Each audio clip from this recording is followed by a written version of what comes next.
ล่างไฟกับมาล่างช่วยบ่รถเนาะมานอยู่เว้ยเนาะมาฮอดก็มีคนท่าล่างอยู่ใช่3839เป็นยังไงนี่จักแล้วเลข LED เพิ่น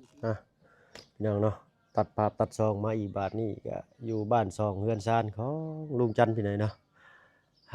ของคอยถ่าทางป้า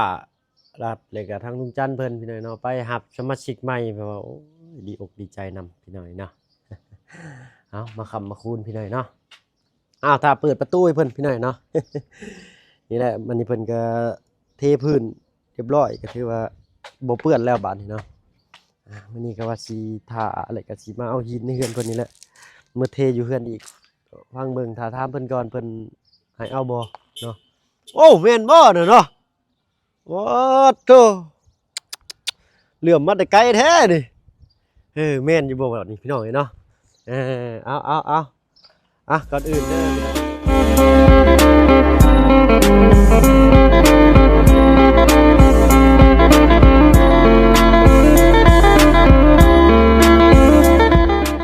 ทักทายเนาะกับทักทายสบายดีผู้ใหญ่ใจดีและ FC เบิดทุกท่านที่เข้ามาหับมาชมช่อง YouTube บ่เพิ่งเคยหลายคือเก่าว่าฝั่งไทยฝั่งลาวหรือว่าฝั่งต่างประเทศก็ยินดีต้อนรับเนาะมื้อนี้ก็รับสมาชิกใหม่นำยินดีนำลุงเพิ่นที่หน่อยเนาะ เอาเปิดประตูก่อนฉันเดี๋ยว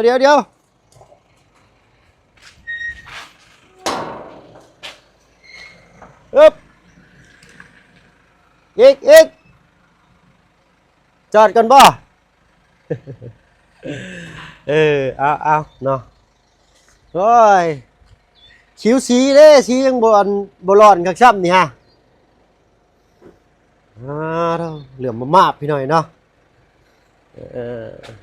สไตล์เดียวกันเนาะคูณ4เนาะแต่เดียวกระทองบ่าวบุญบ้านป่าอะไรก็ทางบ่าวบุญสารวัตรเพิ่นพี่หน่อยเนาะเนาะคือว่าอยู่อันทางเข้าบ้านกินนี่คือจะไว้แท้รถใหม่มันนิ่มบ่เฮ้ยเนาะสบายดีจ้าไปเอามาแต่จักโมงลุงอันนี้เจ้าเนาะค่อยถือกินคิ้วโผล่มาแต่ใกล้หัวกินนี่ค่ะว่าจะชี้เบาะไอ้กินเบาะมันนะเบาะหนังเนาะเอาโอ้ตุ่มใหม่ดีเนาะขนาดเบรกมันยังเหลื่อมตาฮะออดเอ็ดมาอยู่กินนี่มันออดเอ็ดบ่ว่าสิแหละรถใหม่จระบียังเข้าบ่ถึงจระบีเพิ่นยังแล่นบ่ทั่วเนาะเด้อจระบียังบ่ถึงบ่าวดำกับพ่อเพิ่นมาตัวนี้ปฏิหารพี่หน่อยเนาะตายแล้วฟื้นพอได้ช่อดอกไม้ช่อใหญ่เนาะจ้างไปอยากไปแล้วเราดีเนาะเท่าสบายดีเด้อมานานช่อดอกไม้อันนี้นะเห็นน้าเพิ่งได้มั้ยได้ช่อใหญ่คักแท้ใช่มียังอันนี้คนซอยอยู่บ่โอ้ยเปื้อนซ้ำนี่อันนั้นลุงเปื้อนแล้วโอ้อาสายมันไม่สิล่างอันนี้นะเบิ่งของแจกของแถมพี่หน่อยเนาะมียังไงลุงอันนี้โตถังน้ำก้อนว่าซั่นซะแล้วก็ยังอันนี้ได้ปั่นไฟบ่หรือลากอัดฉีดลากอัดฉีดอีกโอ้ผ้าคลุมพร้อมบ่หั่นเนาะฮ้อนพี่หน่อยทางบ่บุญเพิ่นก็ยังบ่ทันเข้ามาบ่ลุงเด้อเท่าเนาะสมาชิกใหม่เหลื่อมมากๆบัดนี้จังสิต้องล้างแล้วมื้อแรงนี่ร้อนเปื้อนได้ล่างไฟกับมาล่างช่วยบ่รถเนาะมานอยู่เว้ยเนาะมาฮอดก็มีคนท่าล้างอยู่ต้องพี่หน่อยเนาะใหม่สติกเกอร์ได้บ่ยังบ่ทันจีกยังอันได้กินหนังอยู่เนาะพอบ่หนังกำลังว่าสิออกนอกเมื่อกี้นี้เนาะทางอันแม่น้องอินเตอร์เพิ่นว่าคือบ่ท่าทางลุงเพิ่นมาก่อนเพิ่นว่าที่แท้ก็สิมาที่แท้ก็บ่ท่าอยู่นี่แล้ว เอารถชุบเขาอันกุกบะคามน้อยพุ่นเนาะ เดินทางไปไส หากเข้ามาได้เมื่อกี้นี่ หากมาแต่บ้านบ่ บ่มาแต่ซิโนไปอันชื่อของอยู่ของกินบ่มีแนวกินอยู่เฮือนน่ะเบิดเลยไปซื้อนมให้ลูกบ่เปลี่ยนนมจักเพิ่นสิกินนมไปจังไปเลือกเอา เบิ่งได้เปลี่ยนนมเห็นมีแต่ด้านแต่เพิ่นโคกลงมาแล้ว แม่นเพิ่นบ่ค่อยกินเด้ก็เลยลองเปลี่ยนเบิ่งเนาะว้า เอา เจ้า แม่ตุ้ยก้อนบาดนี้ เอาขึ้นมาเจิมบ่ให้แม่ตุ้ยขึ้นมาเจิมให้บ่ เจิมอยู่เพื่อนที่นะ เอาเนาะ ไปครับเอาเพิ่นก่อน เลยทางนี้ก็สิออกไปเบิ่งพุ่นลงชบอยู่นอกบ้านพินใต้พุ่นแหละป้าลุงเพิ่นฝากอยู่ เพราะว่าเด็กน้อยออกหมดเด้เหลือม .1 อยู่หั่น ไง เด็กน้อยมันอันผู้หนึงที่เฮ็ดเวียกอยู่หั่นนั่นแหละเพิ่นลาออกไปเรียนต่ออยู่เวียด เออ ก็เลยเหลือผู้เดียวก็เลยสิออกไปเบิ่งหมอสินะยันหมอไปบ่อื่นเลยคนย่างรอแหละลายันเข้ามาลากเอาอกสอกอกชี้หั่นนะเอาไปเบิ่งให้เพิ่นก่อน พี่น้องเจ้าบ่ แม่นของป้าของลุงเพิ่นมาเฮ็ดอยู่นี่ วันพีนนี้ โดยเว้าเรื่องราวก็บ่ธรรมดาได้ไปฟังเมื่อคืนนี่นะ อืม 8เจ้ากับ8ศพ อืม ผู้ที่มาเศร้าอยู่หั่นนะแม่น กูมาเศร้าแล้วต้องเสีย เสียอันนี้คือรายที่9จักสิแนวใดอยู่นี่ คิดว่าสิเศร้าหัวมันเนี่ย ฟังเมื่อคืนนี่ก็จนบ่กล้าเข้ามาได้ให้เขาเข้ามาส่งคนในหมู่บ้านพี่โอ้ยว่ะเวลาก็จักโมงเลยนี่ลุงมึงอยู่หั่น เที่ยงแล้ว เป็นได้มือได้สิพากันอันเคลื่อนทับเคลื่อนพล ว่านะ 18 19บ่ คิดว่าสิประมาณนั้นว่าแต่ว่าทุกพ่อเพิ่นอยู่ข้างในผู้เพิ่นบ่สบายครับ บ่สบายเลย มีแต่สิ เลือด บิ่ง บ่ แหละเลื่อนไปอีกเช้าเอ็ดเพิ่นจัก เลย เจ้ามีธุระก็ขึ้นก่อนก็ได้ เลยและถ้าฟังเบิ่งนักเมย์ในอินเตอร์เลยว่าสิเทพื้น นี่มาโคนเอานี่ อันนี้คนเอาได้บ่ ได้ หรือบ่ได้เฮ็ดอย่างอื่นบ่ ง่ายๆคุยมาซะไปซื่อ แต่คันมีกระสอบครับกระสอบมาตั้งไว้ก็ได้เอารถไถมาครับเอา เลย โอเค พอดีแหละทั้งเมย์เมย์ทั้งฝั่งต่างประเทศเพิ่นสดช่วยเรื่องเทพื้นเนาะให้น้องอินเตอร์เพิ่นก็เลยสิเทออกไปอีกทางหลังห้องน้ำนะพอดีตกหน้าแล้งก็หน้านี่ก็เป็นฤดูการต่อเติมบ้านและบ่ว่าอยู่ทวีปใดและทางบ้านเฮานะเนาะมามื้อนั้นยังบ่ได้ใช้หยังเลย ต้องสั่งมามือพร้อมกันหั่นบ่ เนี่ยใช้น้อยเดียวนึงอยู่ที่ประมาณ2-3รอบเนี่ย สั่งหลายเพิ่นก็สั่งน้อยเพิ่นก็บ่เอามาส่งพี่น้อยเนาะอยู่เฮือนก็เหลือแต่ทรายหินน่ะบ่มีหินพอเนาะ ให้ดูนะ อ๋อได้ช่อใหญ่แท้มาปั้นกันแม่เอ้ยชื่อเอ้ยเนาะเอาเหลือแต่ป้ายทะเบียนบาทนี่เนาะประมาณที่เท่าไรได้ดู ว่าเพิ่นว่าเติมดูประมาณ3อาทิตย์พุ่นละ 37 21ประมาณเดือนหนึ่งตีไปซะเนาะมีในใจเลยบ่ โอ้ยจองไว้เรียบร้อยแล้ว โอ้ยเนาะมีเลขในใจเลยเนาะ อืม โอ้ยเลขอย่างนี้ปลาลุงเลยเนาะ รุ่นเบิ่ง รุ่นเบิ่งนำกันพี่หน่อยเนาะเอาจังซั่นก็ลองทายมาว่ารถอันทั้งลุงจันทร์เพิ่นมักเลขหยังเนาะแต่ว่าตามอยู่ฝั่งไทยเพิ่นนี่เลขนี่เพิ่นสิเอาตามมื้อตามวันเด้เนาะเลขมงคลมีหลายแบบพี่หน่อยเนาะแล้วแต่ความเชื่อของไผเพิ่นว่าซั่นซะเนาะเอาก็ซั่นทางข่อยก็สิออกไปพุ่นแหละห้านอยู่นอกพุ่นเด้อบัดนี้เด้อ โดยสิเลาะออกไปมีอันคือว่าเห็นพ่อบ้านตำรวจต้องหลอกต้องร้อนบ้านออกไปย่ามบ่ แม่น มีเหตุหยังเด้ ผมว่าเป็นปึ้งอยู่ทางค่ะ ขี่เข้ามาแต่เชโนกินนี่เพิ่นแล่นลงมาใส่เอ้าคนบ้านเดียวกันก็สิเอากันอีกบ่นี่ว่าเนาะ โอ้เอาบ่ได้บ่ได้ เอาก็สินี่แหละพี่น้อยเนาะก็สิค่อยไปค่อยมาคันว่าขี่ไว้เพิ่นก็เฮ็ดอยู่ได้คันเฮ็ดเฮาคอยมาเอารุ่นเบิ่งพี่น้อยเนาะบางเทื่อบางทีก็สิได้ขึ้นไปเชโปนก่อนลุงกับทางบบุญสารวัตรเพิ่นเนาะเพราะว่าทางเพิ่นยังข้าวเวียกทั้งนี้เนาะคันสิถ้าขึ้นพร้อมกันก็อีกหลายมื้อหลายวันอยู่เนาะ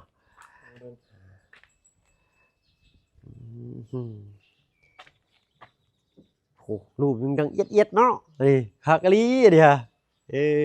อันหน่วย ออปชั่นเดียวกันของบบุญนี่เนาะลุง คือกันเบิดราคาเดียวกัน ค่าเดียวกัน แต่ของแถมบ่หลายของบ่บุญบ่สำคัญ สำคัญ แต่ว่าบ่เอา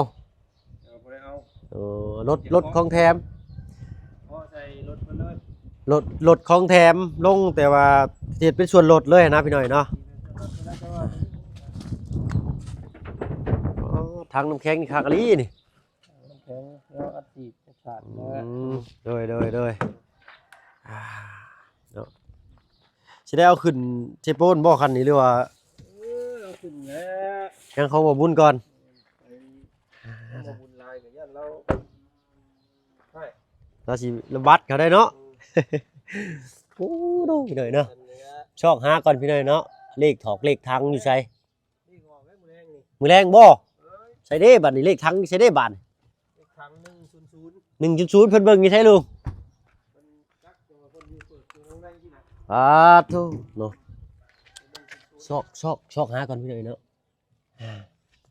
1.0ว่าซั่นซะเอ้าเนาะผู้ใดอันมักได้ก็ซื้อเอาพี่หน่อยเนาะ เด้ ใช้ 3839 เป็นยังไงนี่ จักแล้วเลข LED เพิ่นคือ อ้าวเลขไอ้ว่าดีก็สิเอานี่เนาะ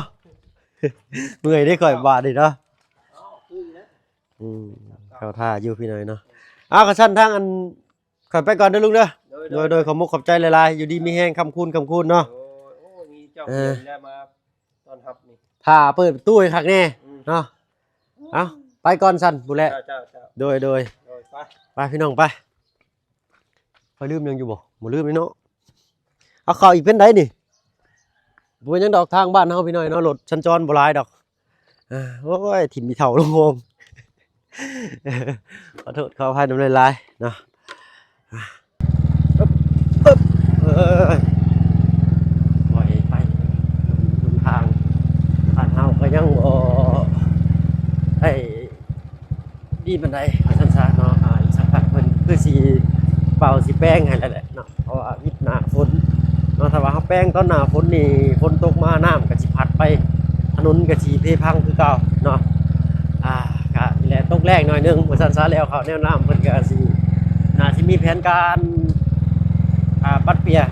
เคลียร์ทางให้เคลียร์ถนนเนาะจังไดก็ลุ้นไปนํกันเนาะก็อยากให้ถนนหนทางเข้าบ้านเข้าช่องเฮามันดีงามมาแหละพี่น้อยเนาะเอาซอยกันกุละ5ละ10ก็สิได้อยู่ดอกเอารถเกตมาเกตทางยางยังบ่ฮอดพี่น้อยเนาะโควต้ายังมาบ่ฮอดว่าซั่นซะเนาะก็มีแต่สัญจรไปมาก็คอยเอาเองนั่นแหละเนาะเนาะเอาถ้าว่ามันแห้งแล้งนี่ก็น้ำแรงนะว่าซั่นซะมันก็สิฝุ่นแน่เนาะถ้าว่ายามฝนก็สิเป็นน้ำเป็นหนองก็สิพี่น้อยเนาะบวกเป็นหนองสั้นทางมาเบิ่งกันสิขออนุญาตตัดภาพตัดซองไปผู้เล่นหน่อยเนาะห้านเนาะขอโทษขออภัยไปเลยเนาะห้านมูลนิธิเนาะเป็นมูลนิธิกู้ภัยเนาะลุงโลดอยู่บ้านคำเฒ่าพี่น้อยเนาะนี่เป็นสาขา2เนาะเป็นสาขาที่2ว่าซั่นซะเนาะสิออกไปเบิ่งกันน้องพนักงานเพิ่นหรือว่าคนงานลูกๆหลานๆแหละพี่น้อยเนาะมาเฮ็ดนำก็ได้ก็ออกไปเล่นไปแอนน้ำน้องเพิ่นเพราะว่าคนงานออกเบิดเนี่ยนะเพิ่นไปเฮียนต่อบ่แม่นว่าออกแล้วน้องเพิ่นไปเฮียนต่อขอไปเฮียนต่ออยู่เวียดซั่นซะขอไปเฮียนต่ออยู่เวียดทางห้านเนาะก็เลยให้เพิ่นตามใจน้องเพิ่นเนาะเพื่ออนาคตของน้องเพิ่นพี่น้อยเนาะเป็นจังได๋เดี๋ยวไปรีวิวให้เบิ่งพี่น้อยเนาะพาไปเบิ่งห้านพี่น้องว่าทางน้องเพิ่นอยู่จังได๋ซั่นซะเนาะแล้วก็สิดึงพนักงานอยู่พุ่นมาอีกคนนึงซั่นซะเนาะเวลาออกงานกลางค่ำคืนนี่คนเดียวนี่บ่ทันนี่พี่น้อยเนาะเพิ่นก็สิได้แล่นมาแต่บ้านคำเฒ่าพุ่นแหละข้างหน้าก็เป็นเรือนเบาเตียงทองเพิ่นเนาะแต่เพิ่นก็บ่ได้อยู่เรือนอยู่ช่องดอกเนาะไปแล่นเวียกแล่นงานเว้ากันไล่กันห่างพี่น้อยเนาะพ้อกันพุ่นแหละเนาะบ้านพินไต้เด้อพี่น้องเด้อเนาะเนาะเดี๋ยวสิออกว่าฮอดทางเข้าหมู่บ้านโมเมนใกล้4กิโลครึ่งว่าซั่นซะ5กิโลบ้านอยู่นี่เลย5กิโล5กิโลบ้านของใหญ่เมืองทุกคนแกงสวรรค์ตะเกียบแล้วสิลงเมืองทางนั้นพี่น้องไปเบิ่งน้องกันอยู่ผู้เดียวเป็นจังได๋เหงาบ่จักว่าน่ะเนาะพี่น้องติดตามรับชมพุ่นแหละ ทางไปนี่ก็บ่ไกลไปได้ประมาณ5ลักเนาะไปผมพอกันพี่น้อยเนาะ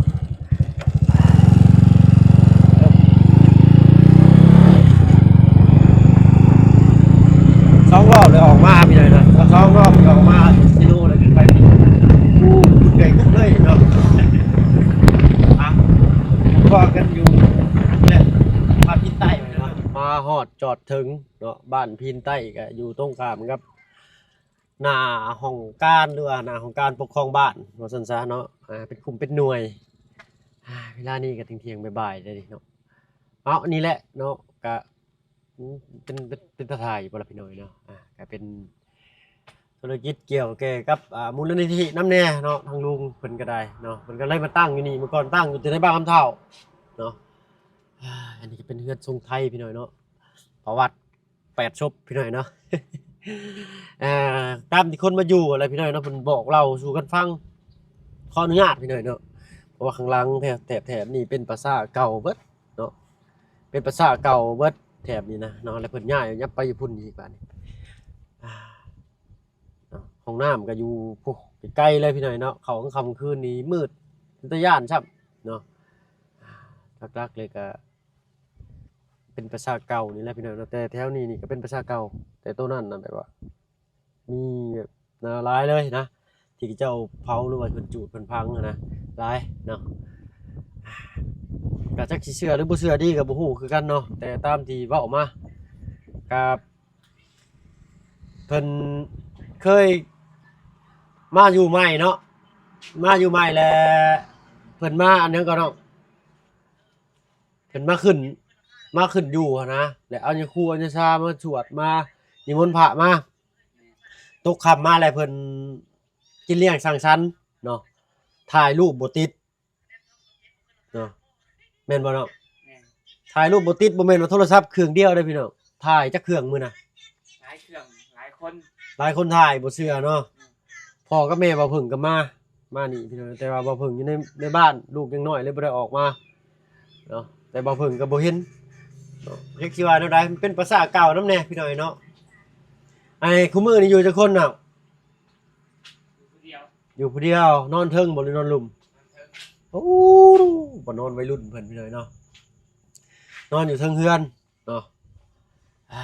นี่แหละสำคัญหลักๆเลยก็ได้มันหนักเนาะเขาบ่กล้าเอาเบรกไปดอกเนาะ มื้อนี้เฮ็ดหยังแน่นอนอย่างเดียวหูยสำสิอยู่เนาะครับเพิ่นว่าคนนอกนี่เข้ามาบ่ได้พี่น้อยเนาะมื้อที่หมอสูตรหมอเดาเพิ่นคือบ่ปิดไฟครับโอ้นักเรียนไปเกี่ยวข้าวตัวนี่เนาะมื้อนี้วันศุกร์บ่แลมน้องมื้อนี้มื้อวันเสาร์โอ้ยดอกใบไม้เอ้ยทางตาเนาะมาอยู่นี่ได้จักเดือนเลยอันแลม2 เดือนตายเลย2 เดือนปลายพี่น้อยเนาะยังบ่มียังเกิดขึ้นติดีเนาะมันอยู่ที่ตอนเพิ่นขึ้นมาอยู่นี่พี่น้อยเนาะกะอันใดอ่ะทางหมอเพิ่นบอกว่าใดทางอันหมอเพิ่นบอกใดบ่ให้คนอื่นเข้าเนาะพาหมู่พาคู่เข้ามานี่ก็แปลว่าเป็นแบบบ่ให้พาเข้ามานะบ่จะเพิ่นท่วงเพิ่นถามว่าซั่นซะมันสิมีแนวเป็นเนาะก็สิคร่าวๆประมาณนี้แหละพี่น้องนำบ่เบิ่งก็บ่ฮู้ปานใดเนาะแต่ภาพมันบ่เหมาะสมหรือว่าแนวใดก็กราบขอโทษขออภัยนำหลายๆเด้อพี่น้องเด้อเนาะทางบ่เพิ่งก็ต่อคลิปออกมาตั้งแต่บ้านพุ่นละเนาะจักสิไปถ่ายหยังฟังเบิ่งมื้ออื่นว่าบ่เพิ่งหรือว่ามื้อแลงสิแล่นขึ้นใส่โปนหรือว่าเป็นมื้ออื่นเนาะต้องเทพอกเทพื้นแล้วสิก่อนว่าซั่นซะเนาะโอ้ยเอ้าสำหรับคลิปนี้ทางบ่เพิ่งก็ขอตัวลาลงแล้วพี่น้อยเนาะถ้าผิดพลาดประการใดภาพบ่เหมาะสมเนาะวาจาใดบ่สุภาพก็กราบขอโทษขออภัยนำหลายๆเนาะพบกันคลิปหน้าพี่น้อยเนาะรุ่นเบิ่งว่าในใดว่าสิได้ขึ้นมื้อนี้บ่หรือว่าเป็นมื้ออื่นเนาะถ้าทำทาง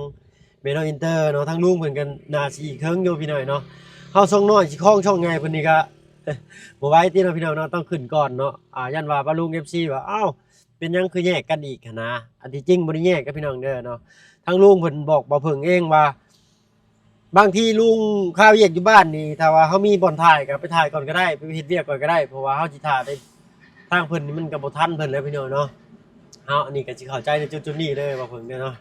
เอาเว้ากันหลายใจกันห่างพี่น้อยเนาะพบพรคลิปหน้าแล้วกันคลิปนี้ลาแล้วพี่น้อยเนาะอยู่ดีมีแรงเบิดสุขทุกคนค้าขายง่ายมือร่ำรวยเปเฮงปังๆตลอดปีตลอดไปเนาะสบายดีจ้ะ